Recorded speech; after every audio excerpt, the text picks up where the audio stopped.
Hi, I'm Dr. Ruben Chen. I am the Chief Medical Advisor at Sunrider International, and I am the host of Sunrider's Vital Signs podcast, the show that keeps a finger on the pulse of health and wellness. Our mission is about helping people live healthy lives that are full of happiness and fulfillment. Sunrider creates the very best plant-based products for your health, beauty, and home. We hope you enjoy the podcast. Hello, Eric. How are you doing? I'm doing okay. I'm doing good. How are you? Good. So first of all, I know for those of you who are new, um, who who are you and what is your background? Well, I am Eric Chen, and I am your brother, so that's one Yes. thing. I when I guess before I started here, I was studying chemistry. I studied biochemistry, organic chemistry, a lot of anything with the chemistry in the name of it. I was looking at. And right now, what I do is I look over our manufacturing facilities. We went through a major move. We are slowly but steadily increasing our production and getting a lot of stuff out there, and it's been amazing. It's been a kind of a wild ride, and it's been, yeah, kind of crazy, but it's Yeah. good. So I know that a lot of people will wonder, why did we decide to move from Los Angeles to Texas? Well, there's a lot of different reasons, and I've enumerated many of them before. It just makes more business sense to be over here in Texas, and that's probably one of the primary goals. We want to be able to make things more efficiently, redo how we run the operations, be more efficient in how we produce our products, our yields. And one of the other things that is beneficial of a more central U.S. location, we have access to different types of ports and the kind of benefits that go along with that. And when you mean efficient, what do you mean by efficient? Well, when we moved out here, we kind of went through and relaid out how we uh, laid out the manufacturing facility so that we're more efficient with usage of space, with usage of people's time. It also gave us the opportunity to go through and upgrade a lot of our proprietary equipment. We want to make things that didn't require as much energy to heat. We have to do concentration extraction. We have different types of packaging. We've gone through and looked at how can we be more efficient while also targeting being more market friendly. The reason why I mentioned this is that I don't, you know, Sunrider is known to make cutting edge products. But in order to make cutting edge products, we want to have the best cutting edge machines that help us to manufacture our products. And a lot of the machines that we have used in the past are amazing, but we have been eyeing new machines to help us with our manufacturing process, our packaging process for a while. And we Yeah, have the opportunity with the move to get more efficient and better packaging. yeah, we've gone through and we've tried to make some of our envelopes smaller. As you kind of see, we're moving over to stick packs that uses sort of less material. The boxes we're trying to get those a little bit smaller. We're also looking at um, you know sourcing our material from different places as well. Being over on this side, I was talking about access supports where we're looking at different areas where we can source material.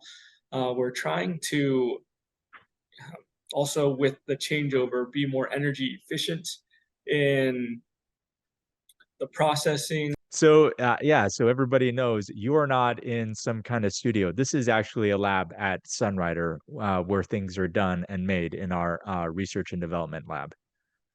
Yes, this Yeah. is actually our food lab, and this is kind of where we go through and look at all of the different types of ingredients. We study ingredients, we study how we can concentrate and formulate different types of things. That's all done in this lab right here.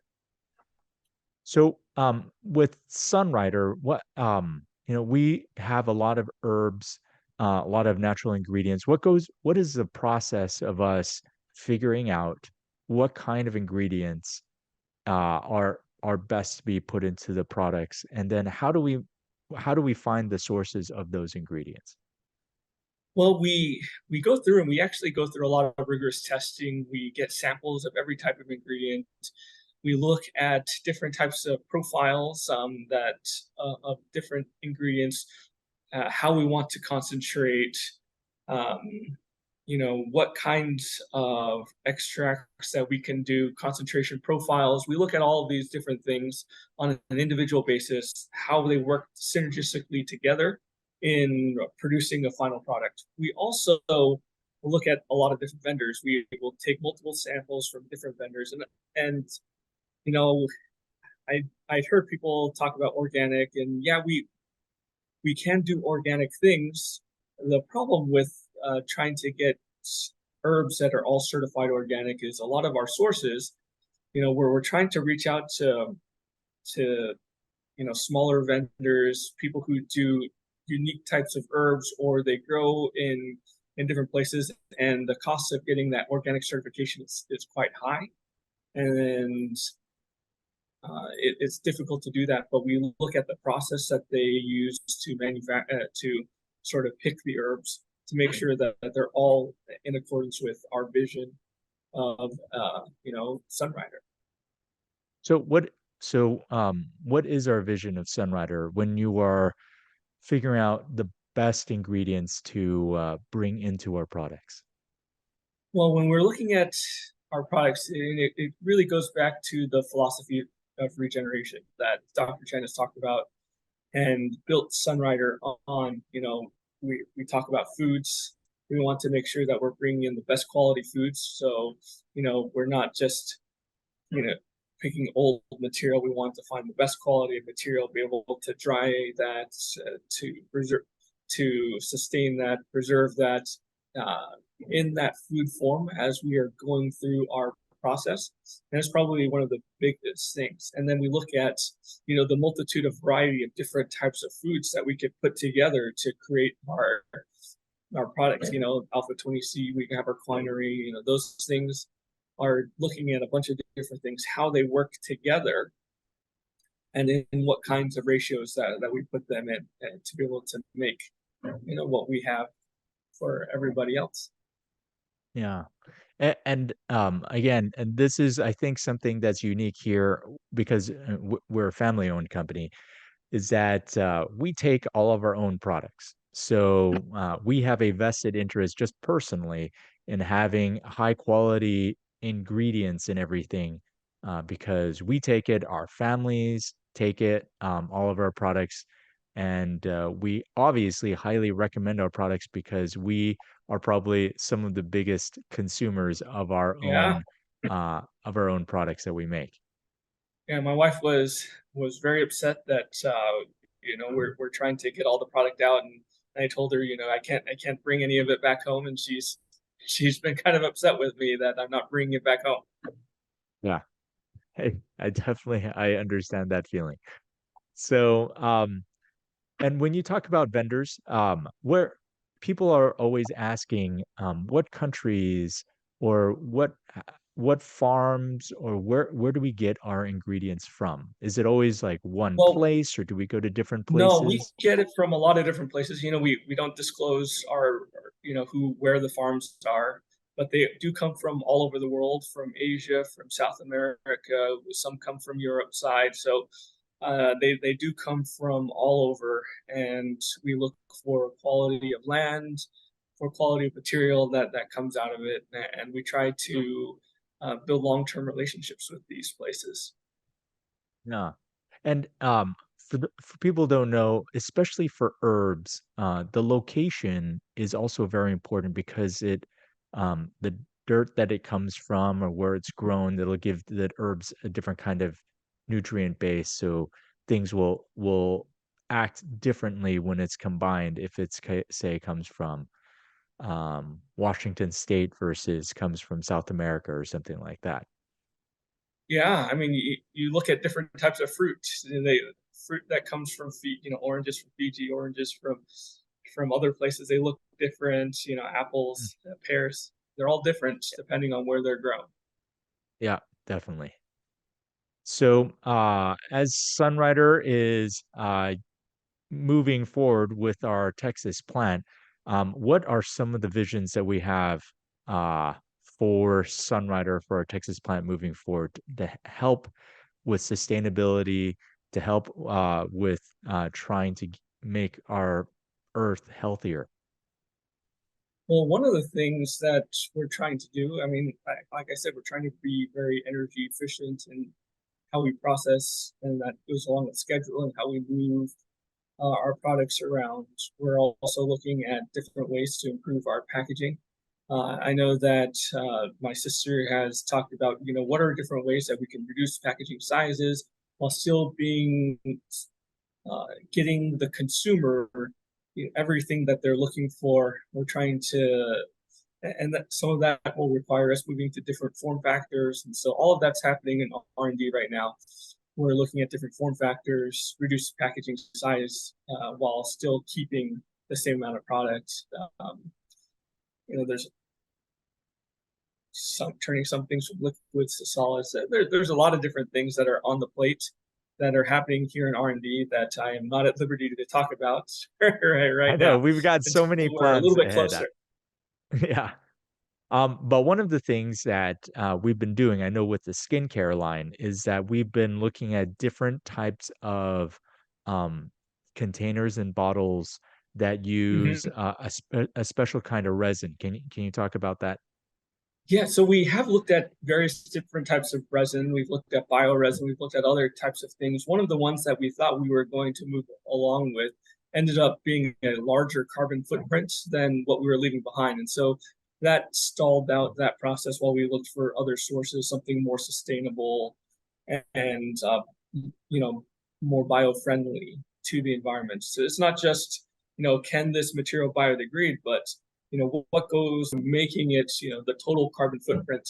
And that we thought that was important to our consumers. It's important to us. And so when we saw that decision, saw those problems, we put a halt on that while we investigated further, just to be certain that, we're not just saying it's better, but it actually is better for the environment.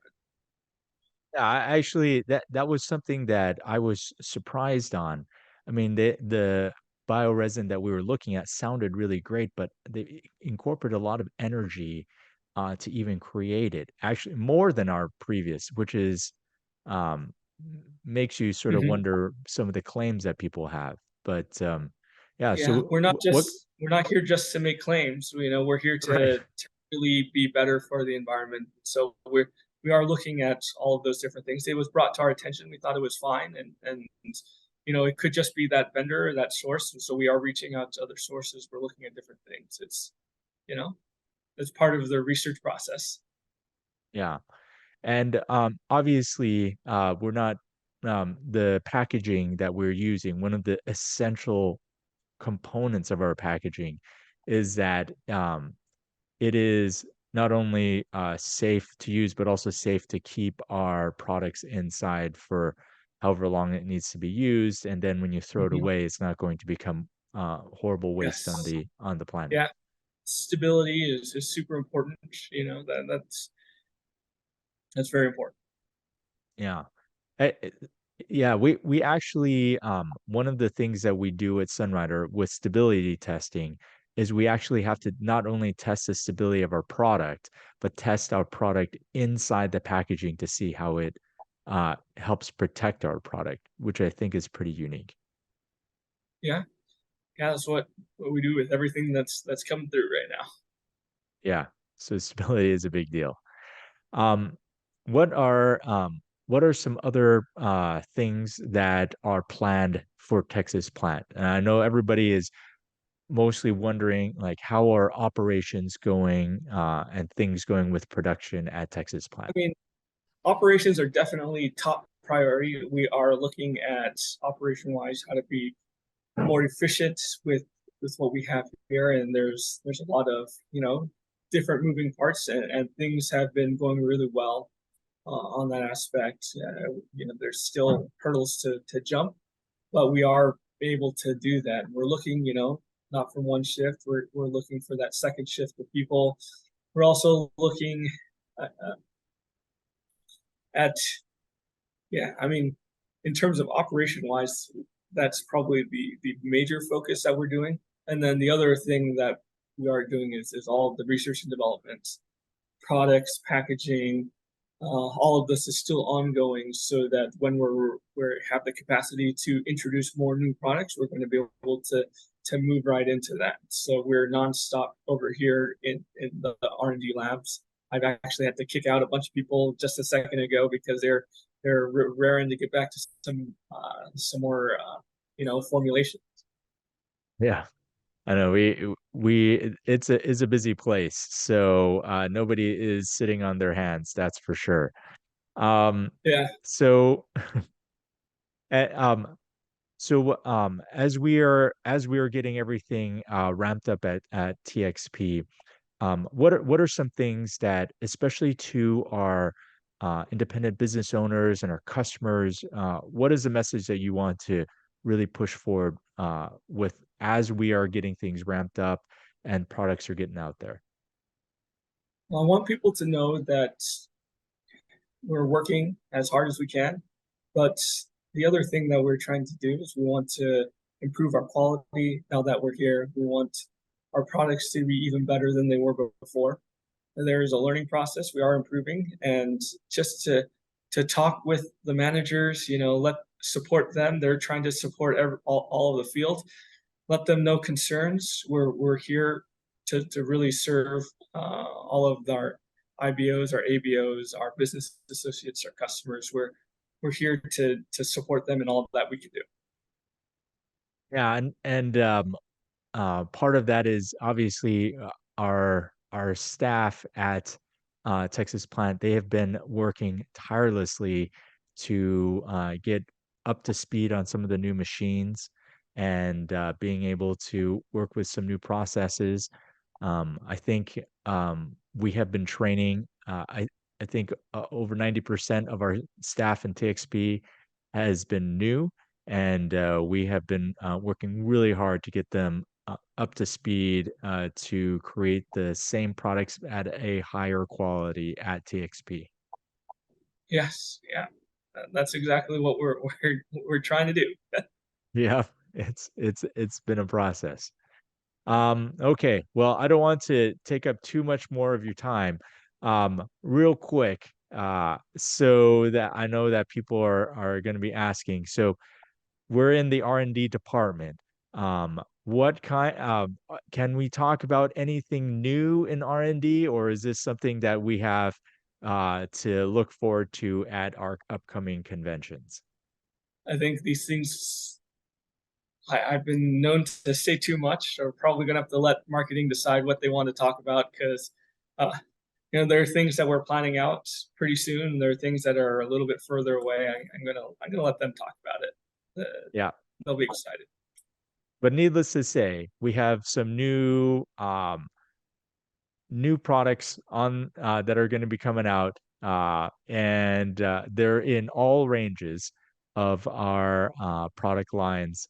So I know we have some upcoming regional conventions, and we're going to be sharing some cool updates at our North America, and I know in Europe and our Asian regional conferences. Our focus has been on getting our tried and true products out to everybody, and that has been a huge priority for us. Yes. Yep. Okay. All right. Well, I don't want to take up too much more of your time. As people are like literally in the background over there, Yeah, they're probably walking asking in you and out and to still doing move. stuff. It's okay. Thanks. Right. Okay. All right. Thank you very much. Thank you. Thank you for listening to today's podcast. If you liked this episode, please subscribe to our channel, and if you haven't already, give us a thumbs up. You can also connect with us on Facebook and Instagram for more healthy living, inspiration, and tips at Cenrider International.